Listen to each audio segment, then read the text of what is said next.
I want to welcome everybody today. We're super excited to have this powerful people interview with Alison Williams. Welcome, Alison. Thank you. And of course, I know our audience is familiar with Lauren Lewis, our lead fitness instructor. So I'd like to get started by introducing Alison. So she is tuning in today from Scotland. I discovered Alison when I heard her interviewed on the NPR podcast, Invisibilia. And I hope that some of you have had a chance to listen to it. We had it in our newsletter over the weekend, which is really fascinating. So Alison is an incredibly interesting and talented woman in her own right. She's run an art-based creative consultancy. She's worked on her PhD at the age of 62. Is a painter, a sculptor, and is building an international community of wilding women. So if her life isn't busy enough already, she's been fortunate to cross paths with a woman with a very unique sense of smell named Joy Milne.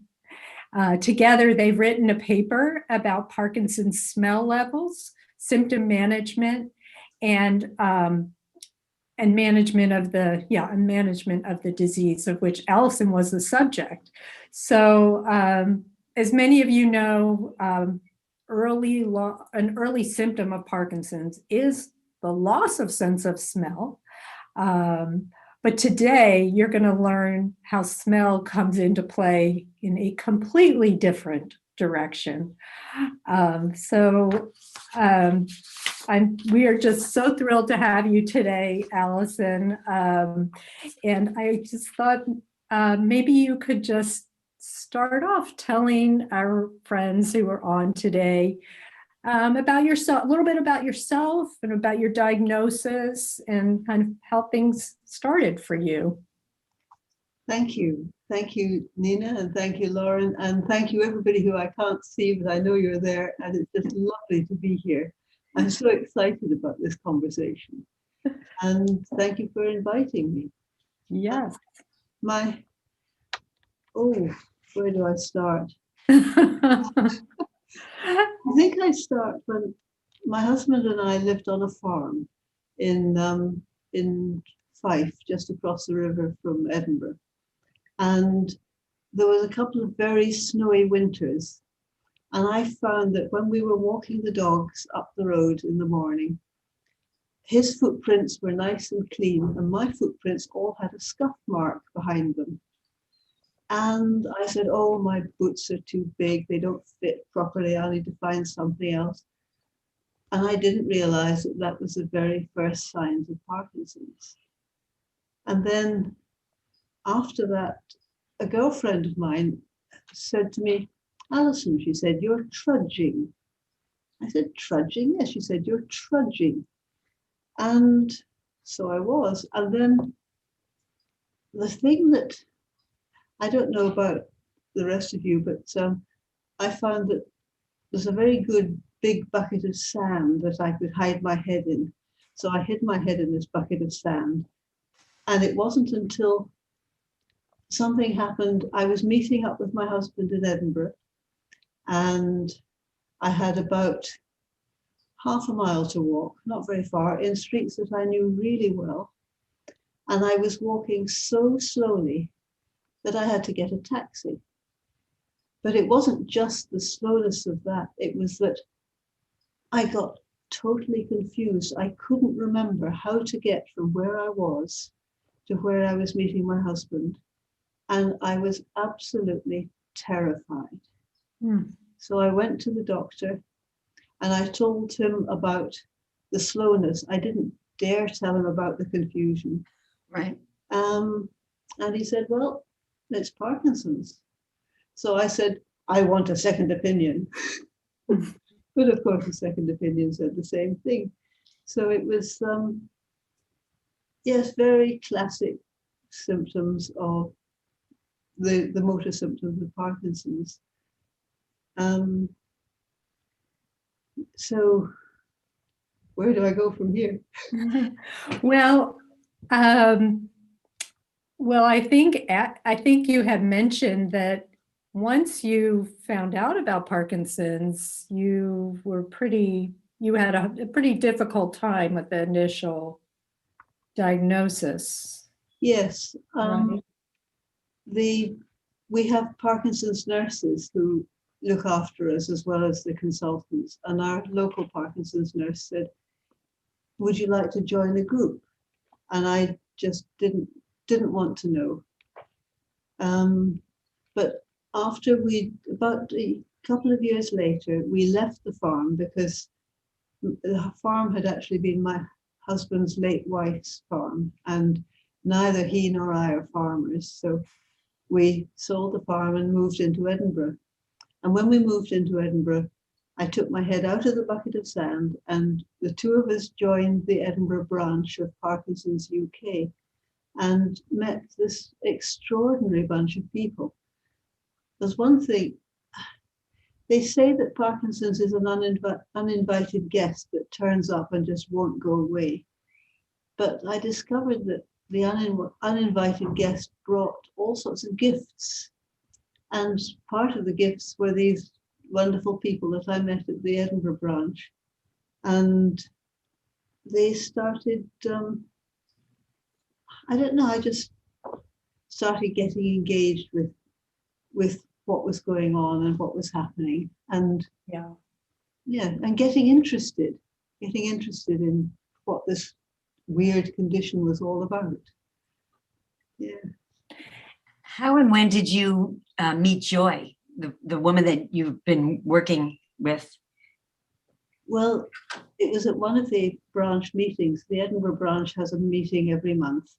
And this was a meeting where Joy was talking a little bit about the way she has this extraordinary ability to smell.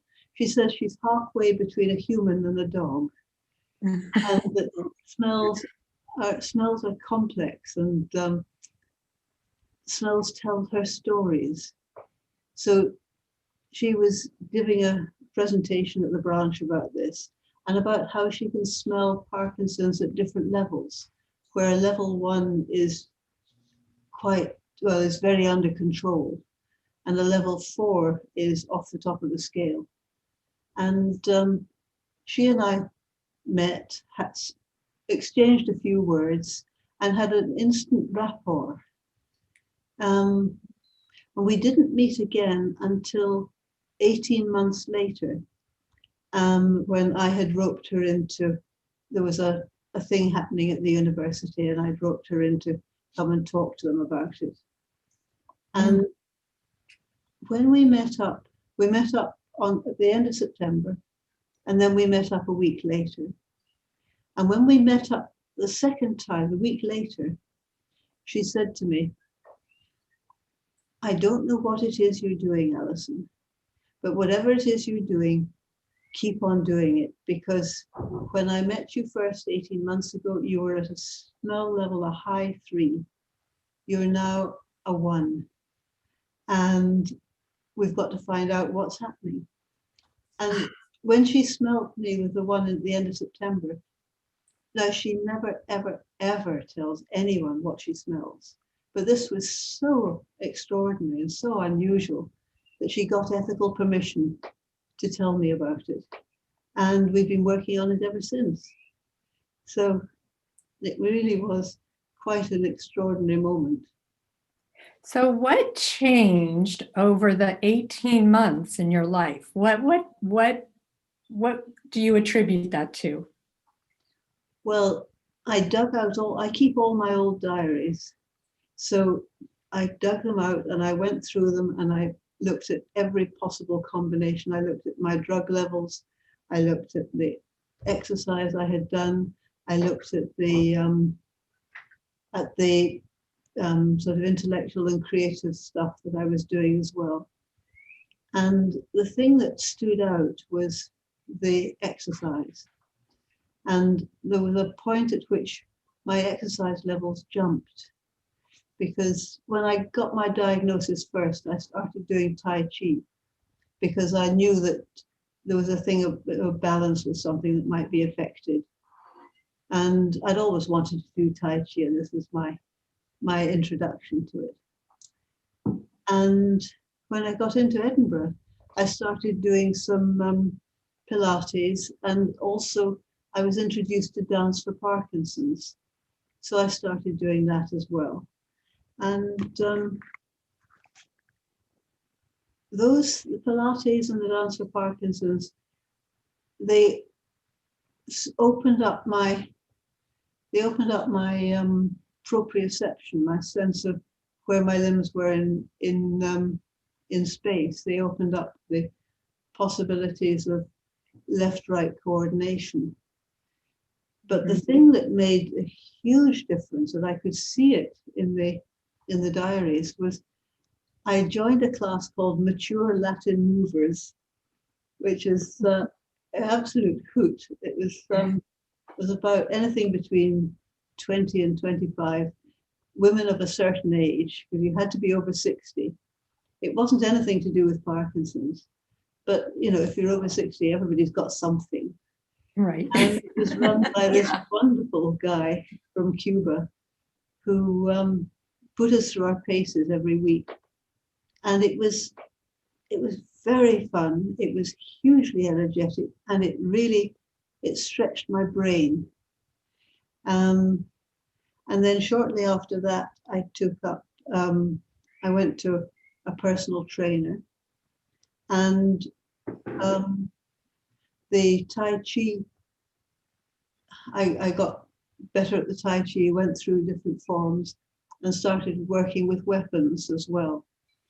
So weapons like what weapon, kind? Oh my word. And anything legal or illegal? What are you doing with that weapon? well, it would be illegal if I walked through the streets with it, but I have a special case that I hide it in. And I think it was those things that I reckon, and that Joy reckoned, had made the difference. It was the combination of upping my exercise levels from a medium intensity to a high intensity, and upping the cognitive side of it again from a medium intensity to a high intensity. So those two together really hit the smell levels, hit my Parkinson's smell levels. So she noticed that you went down dramatically, which was kind of, I guess that really helped kickstart the impact that she can have, and how the smell can really assess someone with Parkinson's. She's working on that with a university team in Manchester, and they've isolated what do they call them? The volatile organic compounds that make up the smell. And they're working on that for early diagnosis as well. But for me, the impact was that I started learning how to sense what my own smell level was. Now, I mean, for instance, at the moment, my smell level, I'm pretty sure, is about just hovering between 1 and 2, because I had an infection with antibiotics and all that kind of thing a month or so ago, and that always knocks my wellness out. So, but because I can sense this, I'm actually working really hard on everything I need to do to just bring my smell level back down, to increase my fitness, increase my wellness. And it's fascinating, because knowing this it empowers me to look after my own health.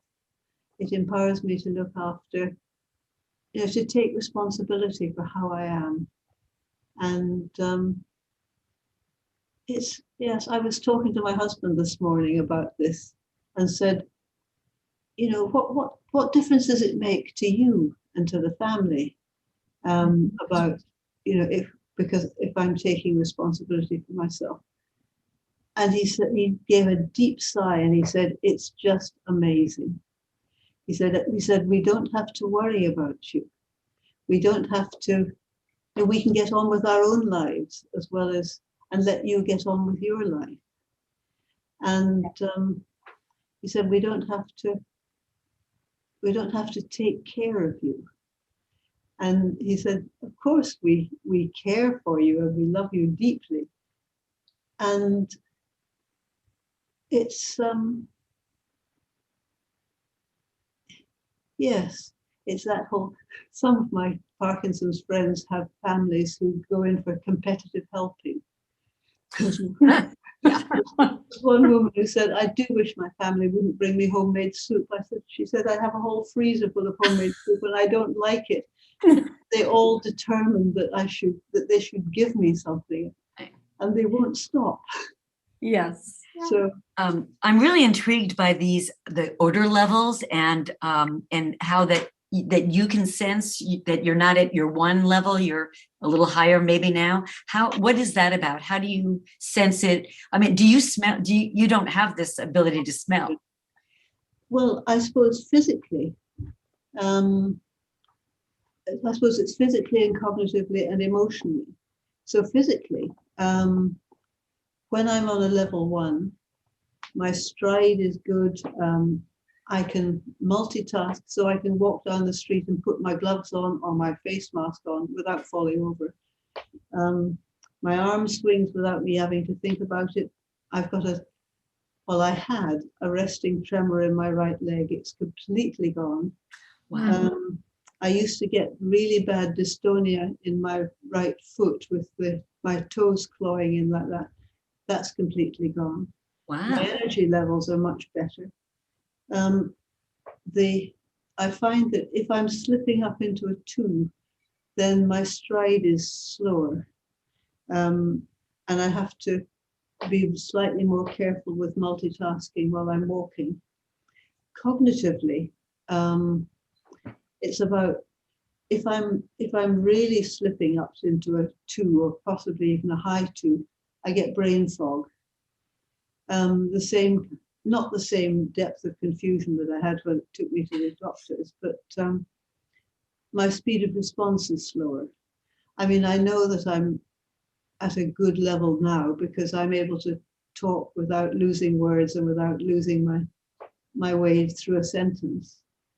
And emotionally, now you mentioned the paper that Joy and I are writing together, and it's called Rediscovering Happiness. And wow. I know when I'm at a good level because I feel happy. I feel content. My sense of humor comes back. And yesterday, my husband and I did a long drive, and I said to him, do you remember how anxious I used to get? And he said, oh, yes. I used to get him to drive slowly, slowly, even on motorways, because I was so anxious. But now the anxiety has gone. And I know when I'm slipping up to a 2 or even a 3, because my anxiety levels come back. So it's that mixture of the physical signs and the cognitive signs and the emotional signs. Yeah. Well, it sounds like you've really, there was a question that came in from Heidi, and she was asking how you sense your own smell level, which I think you are kind of elaborating on, is that you have related that to how you feel, and you're very in touch with your feelings. There's a lovely word, a new word that I came across. I have new best friend words, and this one's called interoception. So there's perception, which is looking out. There's proprioception, which is the sense of my limbs in space, and interoception, which is looking inside myself. So looking inside myself to see, you know, how do I physically feel? How do I cognitively feel? And how do I emotionally feel? And those are the things that that give me a sense of where my smell level's at. Heidi, does that answer your question, do you think? And we'll see if we hear back. Would you, so you've been able to kind of work with Joy on this and get feedback, but would you have recommendations for our audience, other people with Parkinson's, about like assessing how they feel and you know, judging their level or their smell level? Yes.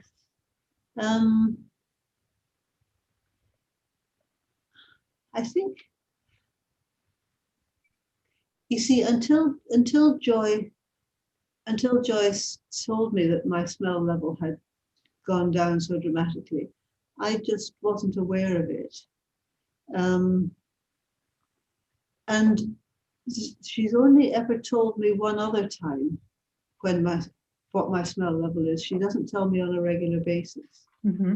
And the other time was when we were just about to go off on holiday, and we'd been at a research meeting, and she came up to my husband and she said, "Alison's smell is brilliant." So, very scientific. Yeah. So, because what she smells apparently is the balance between the person's smell and the Parkinson's smell. So at a level 1, it's nearly all person smell and just a tiny touch of Parkinson's smell. And then by the time it gets up to level 4, it's nearly all Parkinson's smell and hardly any of the person smell.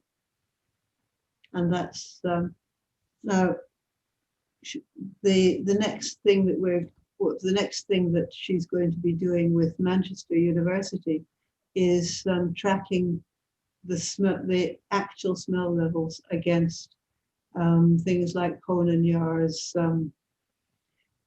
levels of Parkinson's, and against the motor and the non-motor symptoms. Mm-hmm. Yeah.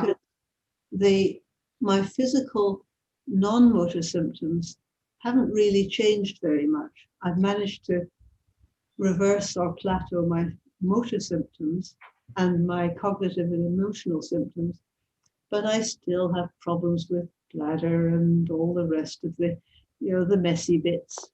But so I work on that as much as I can, but it's not so straightforward. Have you said the big difference that you noticed was just your change in exercise, and your have you found some exercises work better for you or have changed your level more than other exercises? Well, I think that it's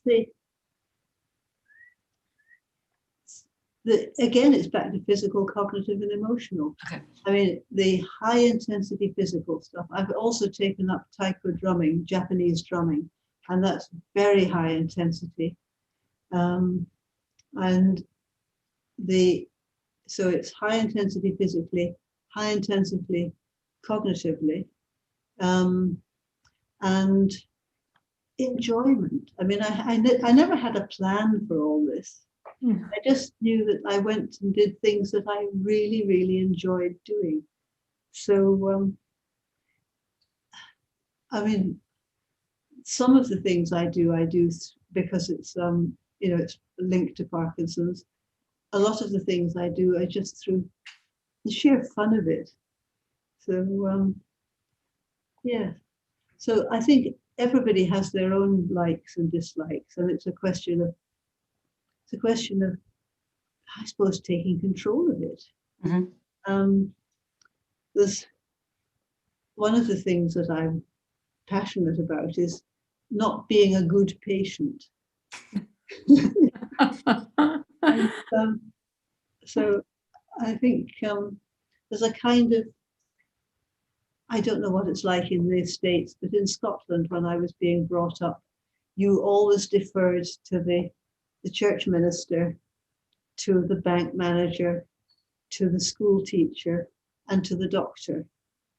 And I was brought up with this deferential thing. So, and I suppose now I see it as a learned helplessness. So Parkinson's has really helped me to take that by the scruff of the neck and say, nope, not having this.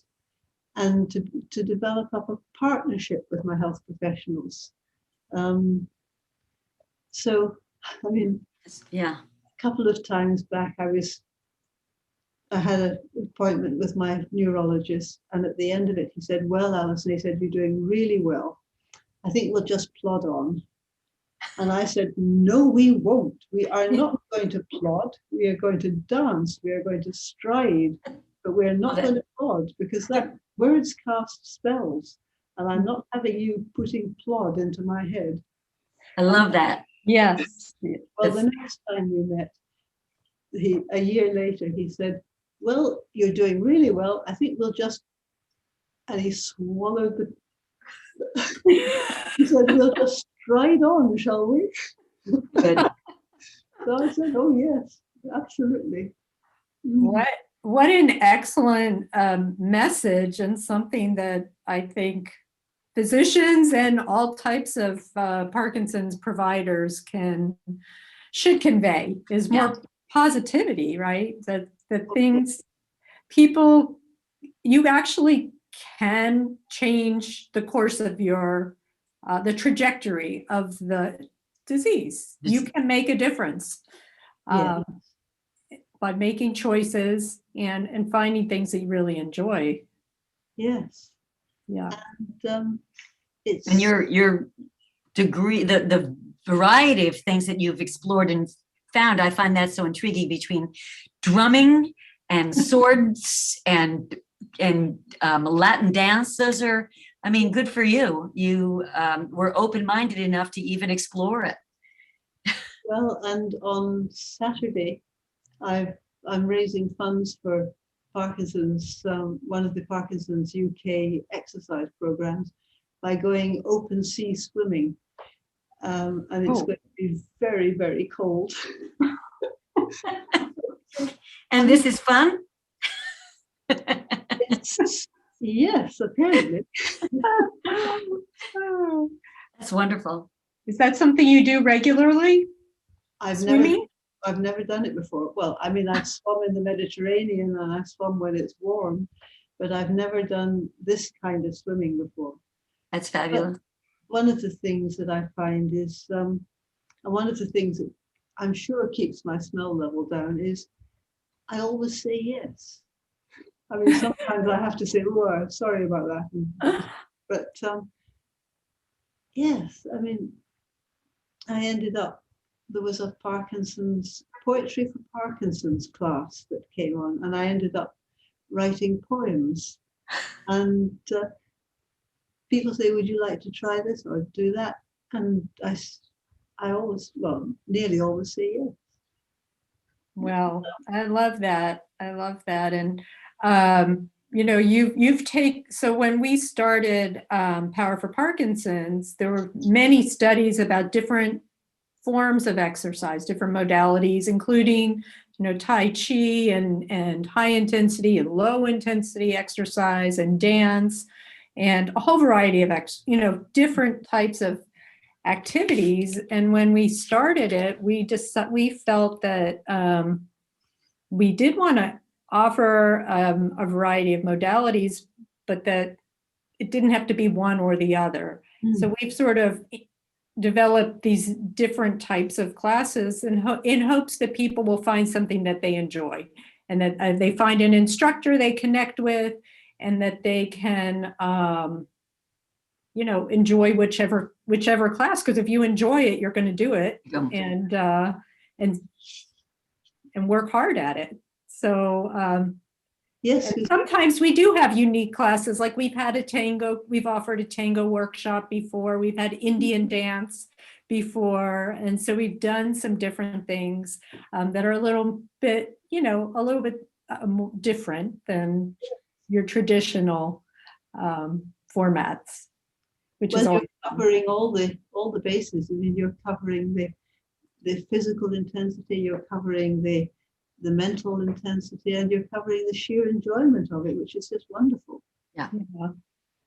Well, thank you. I mean, I think it's great for our audience to hear like what variety you have chosen. And it's really, I mean, there's so much. I just want to tell everybody out there that, I mean, of course, we want you to exercise with Power for Parkinson's, but we also encourage you to try new things. And I love that you said, say yes to everything. What a great way to live and to do things that, maybe are a little bit out of your comfort zone, but that also is great for Parkinson's, and to stimulate your brain and your body in different ways is so helpful. Well, I think that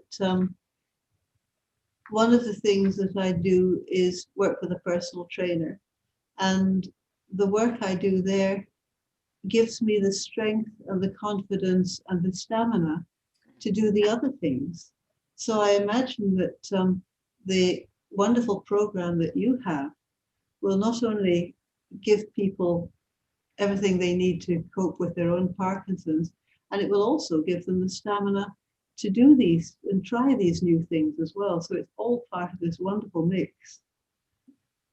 Yes, I think so. I think you're right. And I hope that's the case.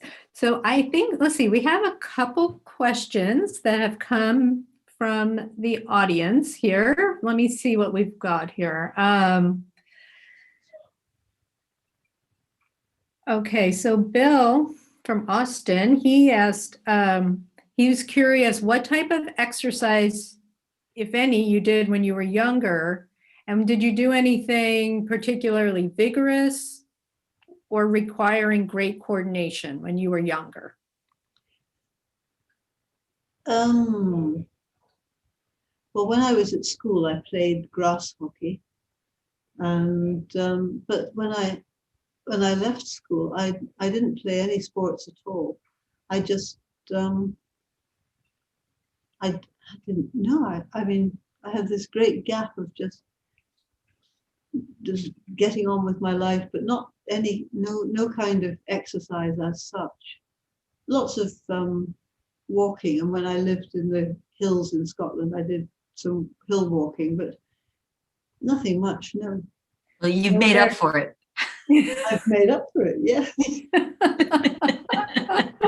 So it's possible, everybody, to do new things and learn more as you get older.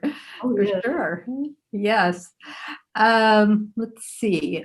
Jay, who is in California, is asking, I think what he's asking, if you found maybe, he said, you found this to be a hindrance, maybe knowing your sense of smell? If I'm interpreting that right, Jay, have you found that to be a hindrance or a help?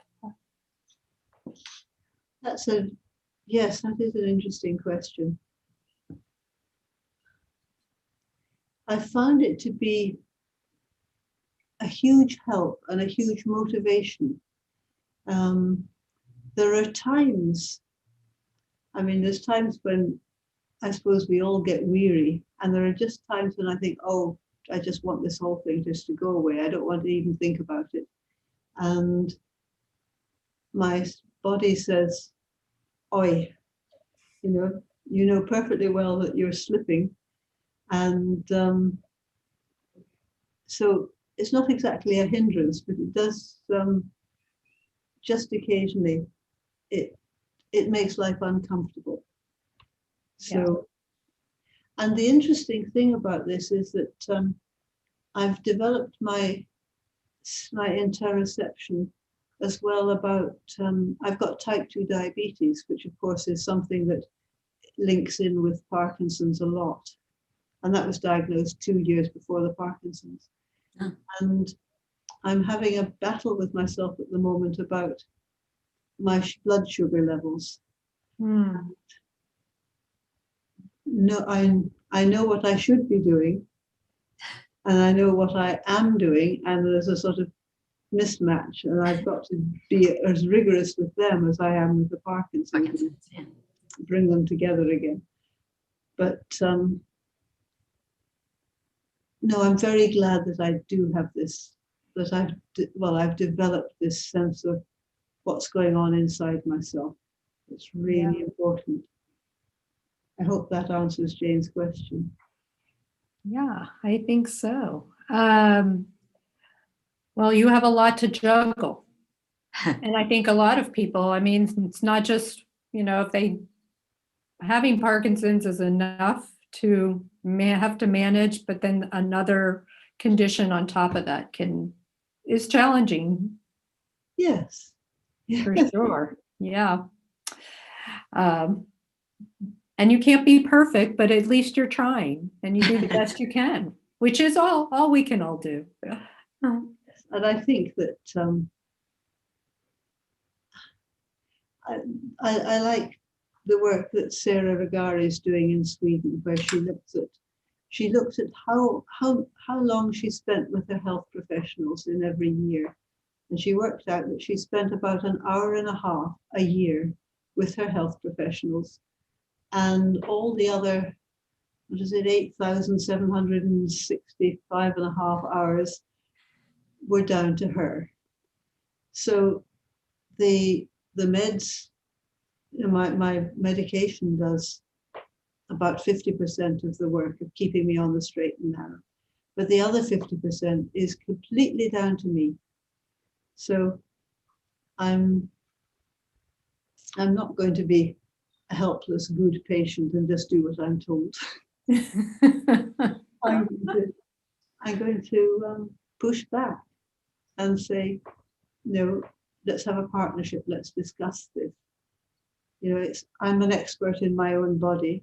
Yes. And you're an expert in neurology or neurophysiotherapy or whatever, but and let's have a conversation. Yeah. Well, as a physician, that's the best thing I could ever hear, because if the patient is taking care of themselves and being proactive, I think it's so important, because it's true. Medication can only do so much, and taking charge of your life is really key. Yes. And I love your attitude that rather than seeing it as a burden and putting it on the physician, they've got, as you said, it's a partnership. 50% is the medication and whatever they can offer you, but you taking control and rather than seeing it as a burden, but seeing it as an empowerment is wonderful. Yes, and the gifts that the uninvited guest brings, the gifts that Parkinson's brings. I mean, I was in Japan in 2019 at the World Parkinson's Congress. I'd never have got there without Parkinson's. I was in Portland 3 years before at the World Parkinson's Congress, and it's the condition. And I keep telling people I'm not ill. I have a condition and I'm not ill. Right. And it's just opened things up for me. So it's, yes. Yeah. Well, I'm sure that you've met some really special people, as we have also, who have done some just unbelievable things. And you are such an inspiration, and we're getting a lot of messages on YouTube that are very appreciative of what you're doing and are finding your words really, really inspiring. And we have people on right now from all over the US. We have a woman from Japan who's on today. I believe it's a woman, actually, I'm not sure. I think a couple people were saying that they do have trouble with their own sense of smell, and are curious what your sense of smell is, and if that impacts like what you eat also with your diabetes and everything. Well, I lost my sense of smell almost totally. That was one of my very early symptoms. I mean, that was about 20 years ago. Okay. Over the last 4 or 5 years, my sense of smell is almost entirely back, which is lovely. It's just I mean, I can smell the roses, I can smell the honeysuckle, I can smell the smell of the grass with the rain on it. So it's just lovely. It's a real bonus. Boy, that's fascinating. It is. So I didn't know that.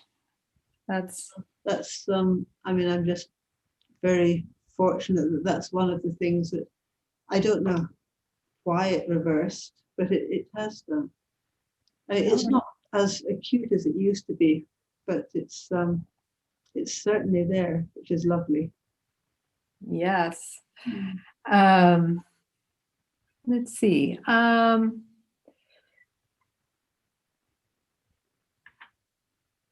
So another Marty was asking if you've had any difficulty with restlessness she said in flight, but I don't know if she means restless, like restless.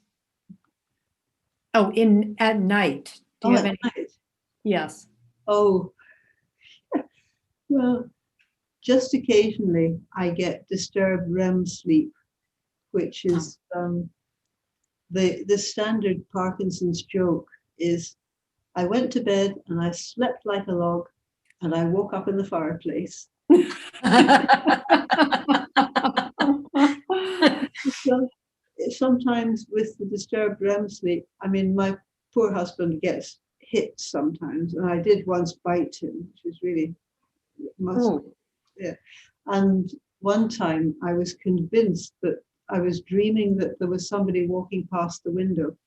Now, our bedroom is 2 stories up, and I flung myself over to the window, and I totally fell out of bed, brought all the covers with me, landed on the floor, and but that happens perhaps, I don't know, once every 3 or 4 months. But it's just part of Parkinson's. And the last time it happened was I just woke up. Well, I wasn't waking. I was laughing in my sleep, and I was laughing so hard that I woke my husband up. And I think that's a lovely thing. That's, yeah. But yes, it's only the disturbed REM sleep. I don't get restless legs or anything like that. Okay. Oh, I think she was asking if you're on a plane, do you feel that you have to get up and walk around? Do you feel stiff maybe, or? Well, I always do that anyway, just because it keeps the blood circulating. Yeah. It's not necessarily because of the Parkinson's. It's just sensible to do. Good. And then Bradford, who's in East Texas, he was curious what your favorite cognitive exercise is. And I know you have a lot of them. Well,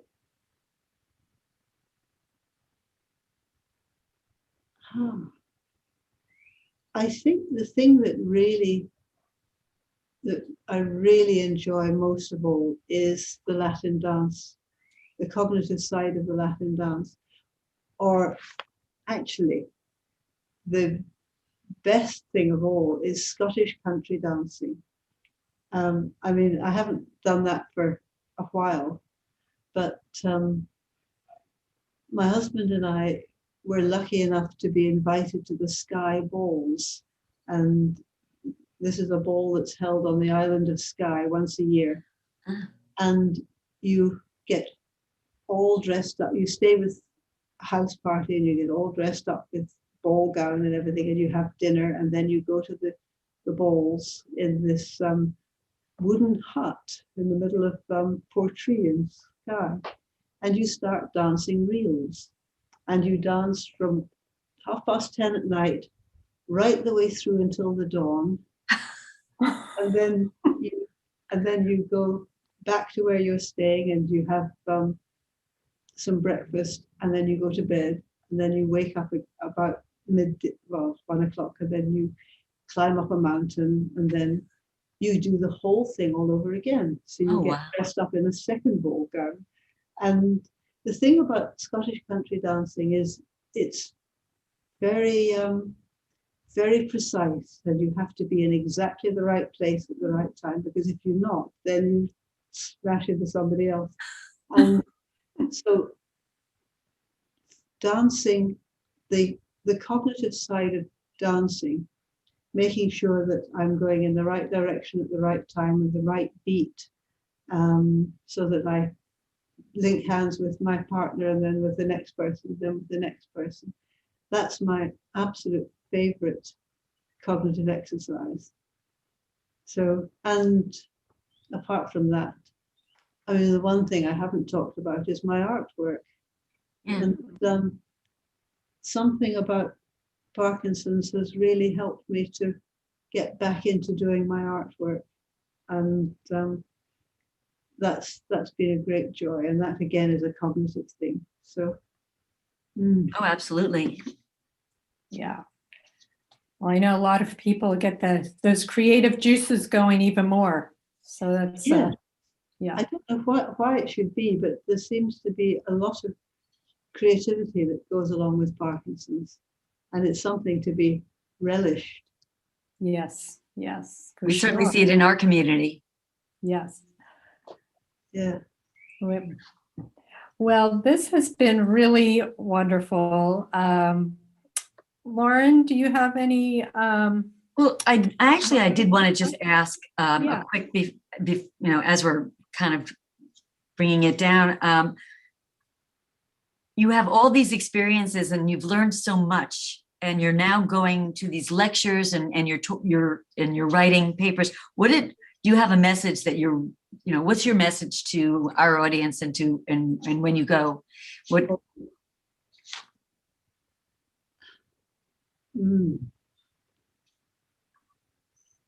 I think the message is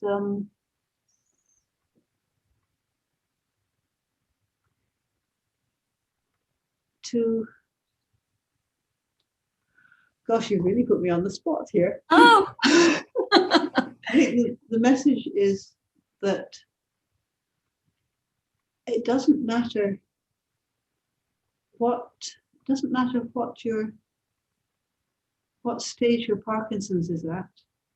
There's always something to be done to well, like I said at the beginning, to rediscover happiness, to rediscover that I tell myself, today I can do this. I don't project into the future. Right. I just say, today I can do this. So tomorrow I'll be able to do this. And I think, yes, it's take every day as it comes, and there's always something that I can do to, yes, there's always something I can do just to move myself and my current state forward just that little bit.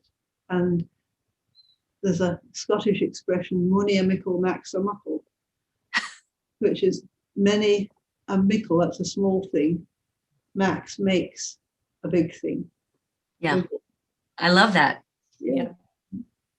Yeah. So rediscovering happiness. I love that. That's great. Yes, that is so true, and just a beautiful message, and one that I hope everyone really takes to heart. And you are certainly the example of that, how that's so possible. Thank you. Yes. Thank you. Along with your beautiful, beautiful smile and Yes. and all your your words. This has been just so thrilling, and I know we have had a very a big audience today, and I know that I'm just looking at all these really nice comments that people have sent, and we're just so appreciative that you were here with us today and shared your experience, and I think it's a tremendous help for the community, and you're a wonderful advocate. Well, it's been a huge pleasure, and thank you so much for finding me on the podcast and for inviting me here. And I always say yes. And we're lucky for that. Yes, we are lucky. And Lauren thankful. and I were so excited, so we were Yeah. thrilled. We couldn't contain ourselves. So we're so happy to have you, and I'm sure that a lot of the people that are listening today feel, I'm sure they share that excitement also, and hopefully everyone can go about their day and find just something a little special in their day, and this was wonderful. And thank you. Yes, well, we hope we talk to you again soon. Yes. We'll Yes. stay in touch. And everyone out there in the audience, thanks again for joining us. I think Alison is truly a powerful person. We are thrilled she was Yes. here today. What a treat. And we'll see you soon. See you soon. Wonderful. Keep up your good work. And you. Yes. Okay. Bye-bye. Bye bye.